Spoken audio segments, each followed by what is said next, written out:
Welcome, folks.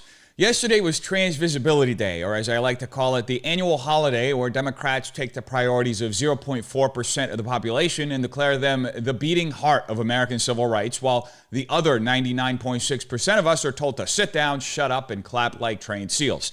Now, don't get me wrong, this isn't about hate. It's about the fact that every time we try to have an honest, adult conversation about how far this movement's demands have gone, we're shouted down by the same people who think a drag queen reading 50 Shades of Gender to first graders is the pinnacle of freedom. Today we're diving into one of the most absurd examples yet. A pink-haired activist trying to psychoanalyze anyone who doesn't want pornographic books in elementary school libraries. Apparently, if you don't want your 8-year-old reading about bondage and gender fluidity, it's not because you're a responsible parent, it's because you're loveless. So get ready, because nothing screams loving and tolerant like calling half the country emotionally stunted for not wanting their kids sexualized in class. Let's unpack this circus. The reason people defend the gender binary so ferociously, attempt to ban books about gender literacy, disappear gender nonconforming people from public life is because they don't want to confront their lovelessness, that awareness that they've never been allowed to be free. It's easier to romanticize the unfreedom, decorate and accessorize it, mistake dissociation as an identity and a virtue, wear it like a badge or a family heirloom. So many would rather die than give it up. And all this pain, it shows up as resentment and retribution against gender nonconforming people. How dare you make freedom real? How dare you make heaven on earth? I thought we had to wait for joy. I thought that wasn't possible. People are made to destroy their own creativity, their own simultaneity, their own gender nonconformity in order to receive love from their families and societies. If they don't see gender nonconforming people, then they don't have to see the parts of themselves that they had to cut out in order to be loved. If they don't see us, then they don't have to see their own pain. Their grief is so calcified, it takes the form of anger. What we just witnessed wasn't a heartfelt cry for freedom. It was a masterclass in narcissistic gaslighting dressed up in pseudo-intellectual Tumblr core poetry. This activist attempts to repackage what is essentially a public defense of pornography in schools as some grand spiritual crusade against lovelessness. That's not analysis, that's just projection. Now let's talk about the rhetorical game being played here. Notice how he never actually addresses the core issue, whether or not pornographic content belongs in children's libraries. Instead, he performs a bait and switch. He frames a conversation around gender literacy and gender non-conforming people to imply that anyone who objects to sexually explicit material for minors is trying to erase people's existence. That's called the Mott and Bailey fallacy. He starts with an extreme claim, people want to protect children from explicit content, then retreats to a much softer, unrelated claim, people just hate trans folks when challenged. Notice how the language is deliberately bloated and self-important. Phrases like romanticize the unfreedom, wear it like a family heirloom, and heaven on earth aren't arguments, they're smokescreens.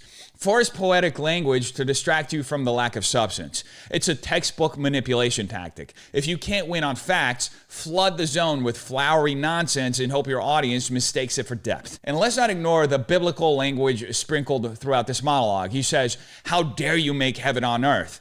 He's not quoting scripture, he's perverting it.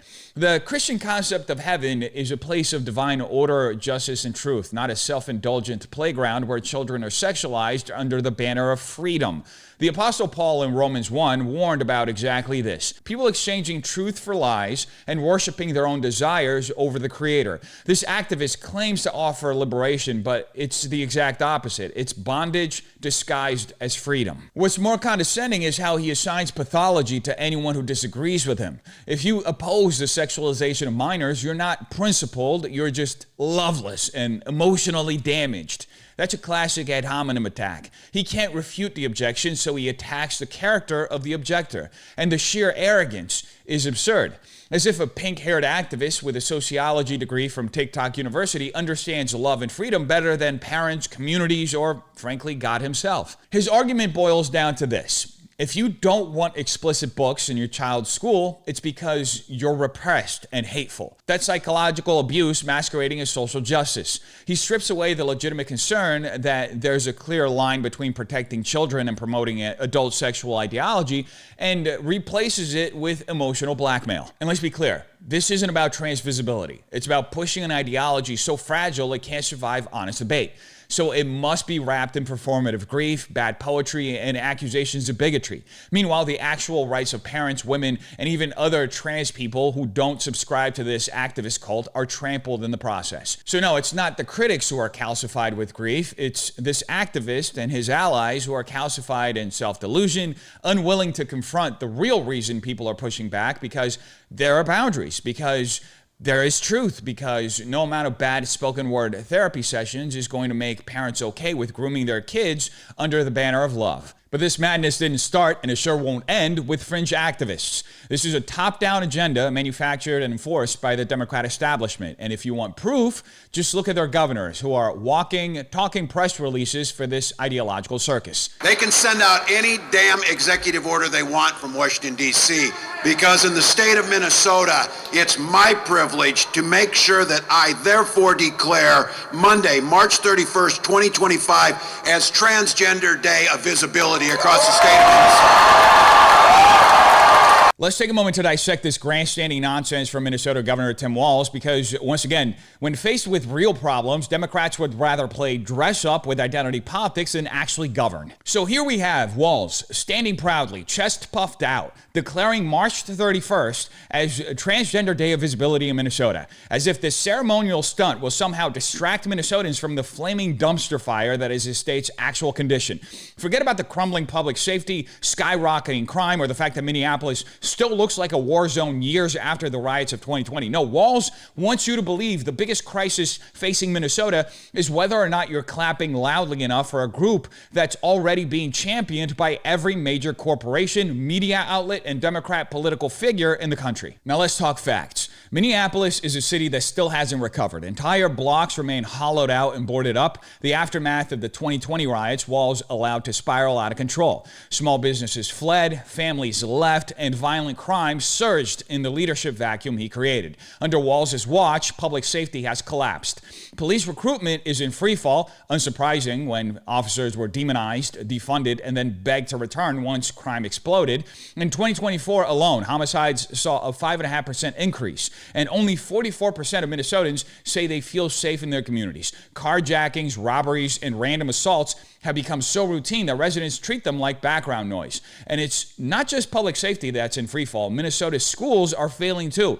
In the 2023-24 school year, fewer than half of the students met the state's proficiency standards in reading and math, with scores stagnating well below pre-pandemic levels. That's the real state of Minnesota under Walz. Rising crime, failing schools, and a governor more focused on identity politics than the basic responsibilities of leadership. And if you thought it couldn't get any worse, Minnesota's economy is teetering on the edge, and the numbers don't lie.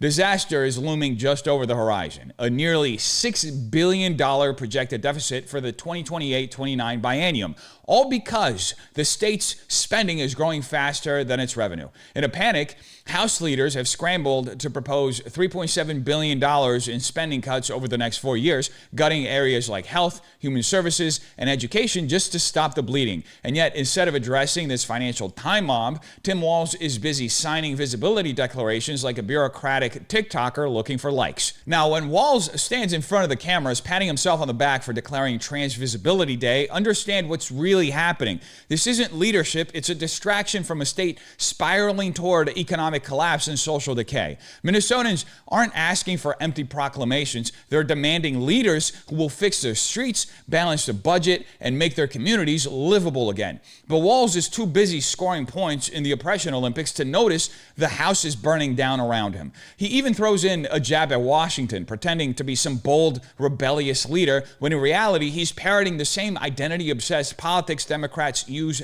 everywhere to dodge accountability for their failures. Walz isn't governing, he's performing. Minnesotans don't need visibility declarations, they need their state back. Now, it's never been more obvious that this is the Democrat playbook when you look at neighboring Illinois, and this is what their governor had to say. Hi, I'm Governor J.B. Pritzker of Illinois, and it is Trans Day of Visibility, and I want everybody to know that you're protected. We will stand up for you, and we need you to speak out and speak your truth. It's very important, and it will make a difference to a lot of young people and people who are a little bit afraid right now. So thank you very much for everything that you will do on this Trans Day of Visibility. Oh, would you look at that? Same script, different governor. Let's break down this virtue signaling fluff from Illinois Governor J.B. Pritzker, because once again, we're being treated to the hollow theater of Democrat politics where empty platitudes are passed off as leadership.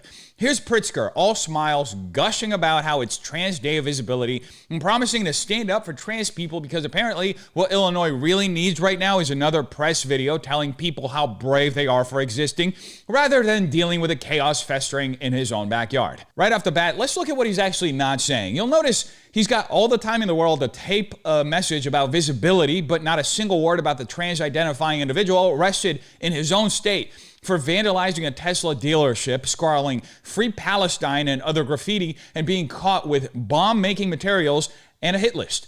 Funny how selective this visibility campaign is. When a trans person commits an actual crime, especially one that involves violence, terror threats, or political extremism, they suddenly become invisible to the same politicians who claim to be their biggest defenders. What Pritzker is doing here is textbook emotional manipulation.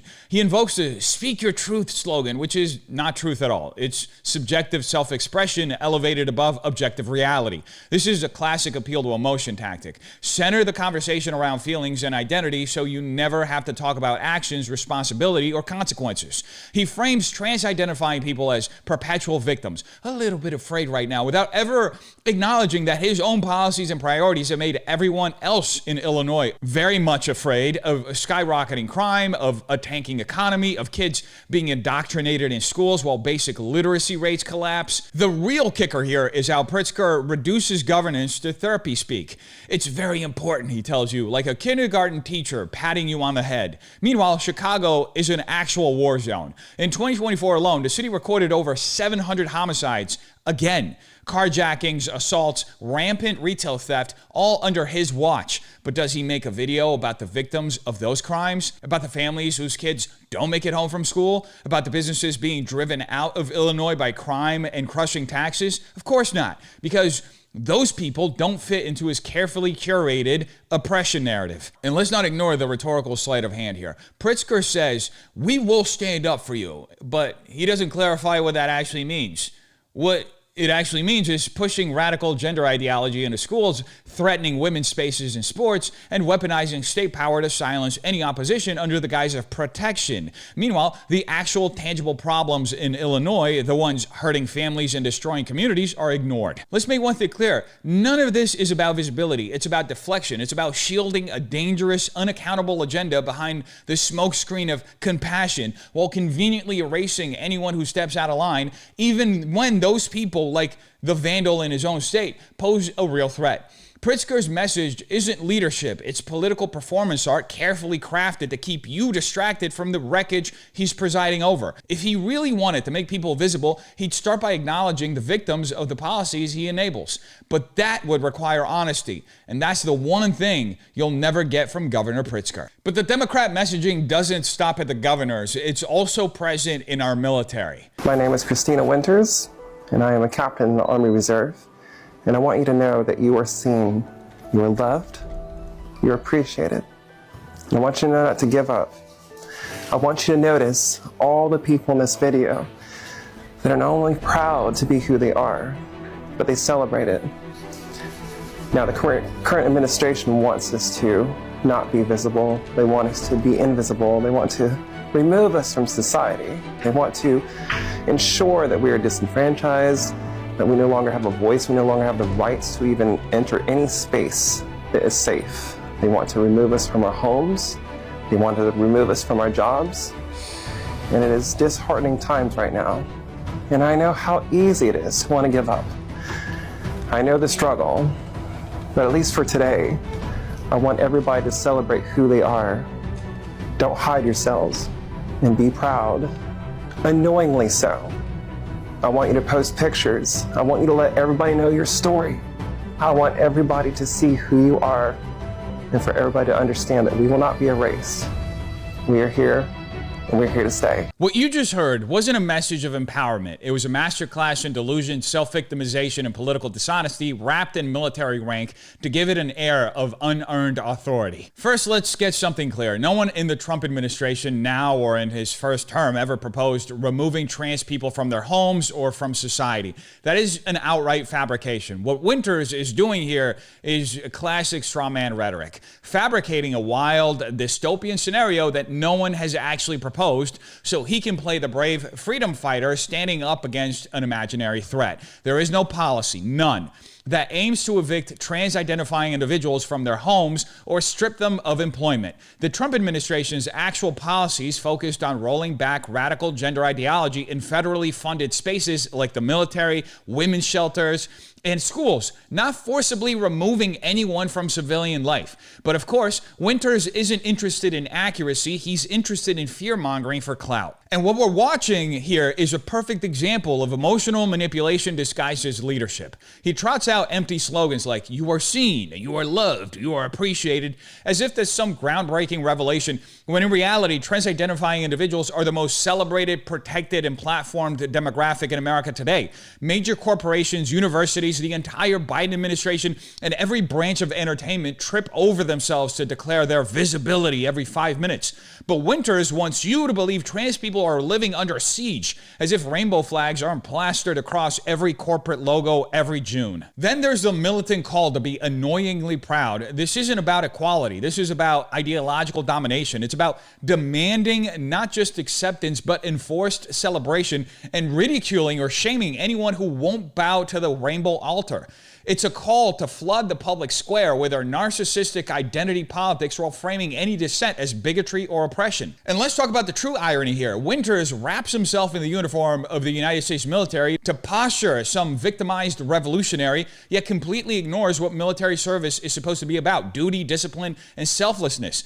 Instead, he uses his rank to peddle political propaganda, turning the uniform into a costume for grievance theater. He's actively undermining public trust in the military by turning it into another front in the woke culture war. Needless to say, this entire performance is riddled with logical fallacies, chief among them the false dilemma that either society offers unlimited, unchecked affirmation of trans ideology, or it wants to erase trans people altogether. That's nonsense. What Americans are actually pushing back on is the aggressive imposition of gender ideology in schools, sports, prisons, and public policy, not the existence of trans-identifying adults. But Winters, like so many activists, deliberately conflates opposition to radical policies with a desire to erase people entirely because it's easier to cry persecution than to debate policy on its merits. And let's be clear, this is not harmless rhetoric. When someone in uniform publicly accuses half the country of wanting to disenfranchise, evict, and silence an entire group of people without a shred of evidence, they are stoking division and paranoia. They are abusing their position to push a political narrative that is both false and inflammatory. So with all due respect, Captain Winters, you're not being erased. You're being handed a megaphone promoted by the very institutions you claim are oppressing you, while everyday Americans who dare to question this ideological steamroll are the ones being silenced, fired, deplatformed, and shamed. This isn't visibility. It's visibility weaponized to crush dissent. And people are finally waking up to it. But that's not stopping the activists from continuing to gaslight. The policies that are claiming that transgender women in sports are men are wrong. The president is lying when he says that there are men impersonating women and participating in women's sports. There are no examples of men impersonating women that I am aware of. And it is incorrect to refer to transgender women and girls as men and boys. And what these executive orders do, what these laws do, is open the door to sex-based police. I suggest ACLU lawyer Chase Strangio take a moment to check her facts, because while she's busy lecturing America about how there are no cases of men and women's sports, the video playing to my right tells a very different story. Right here, clear as day, we see Ada Gallagher, a male student from McDaniel High School, winning gold in the girls' 400-meter varsity race at the Portland Interscholastic League meet in Oregon. Not only did he win, he crushed the competition, finishing over 7 seconds ahead of the nearest actual biological female runner and setting a season record. And this wasn't from 10 years ago. It wasn't a one-off anecdote buried in the archives. This happened a little less than 2 weeks ago. Strangio's claim isn't just factually wrong, it's deliberately dishonest.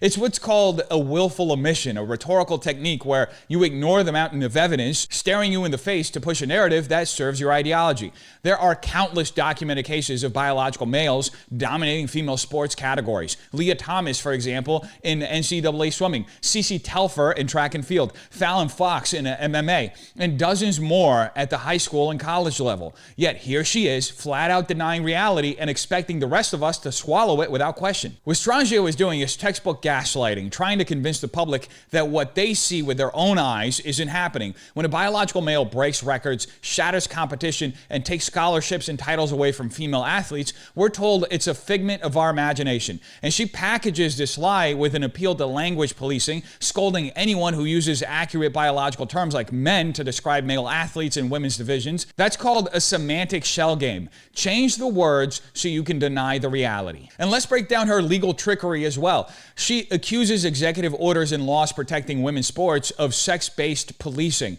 That's laughable. What these policies actually do is defend women's sports from being overrun by biological males who have innate physical advantages acknowledged by every legitimate scientific study on the subject. But Strangio wants to conflate protecting fairness with oppression because that's how activists keep the outrage machine running. Her entire argument hinges on redefining terms and erasing distinctions. By calling men transgender women and treating that self-identification as legally and biologically binding, she attempts to rewrite the rules of reality to suit her ideological agenda.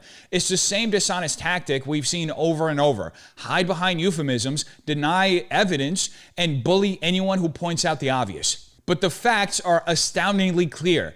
There are biological males in women's sports. They are winning titles, breaking records, and pushing female athletes out of the spotlight, and no amount of gaslighting, word games, or activist lawyering is going to make that go away. What's actually happening here is the erasure of women's sports, not the people Strangio claims are being marginalized. This isn't advocacy, it's ideological colonization, and people are done pretending it's not. Now you might be asking yourself, but what's the end game with this ideological push? Well, I present to you this infuriating story from the UK. A toddler was suspended from a nursery after they were accused of being transphobic or homophobic. I just cannot believe this. The Department of Education data revealed the child is either 3 or 4 years old. A D.E., a Department of Education spokesman, said all pupils and staff should feel safe.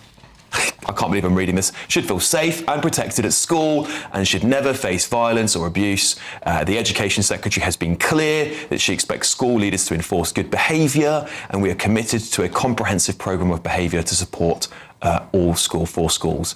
And this is the end game, folks. A 3-year-old, yes, a literal toddler, suspended from nursery school for allegedly being transphobic or homophobic. This isn't satire. This isn't the Babylon Bee.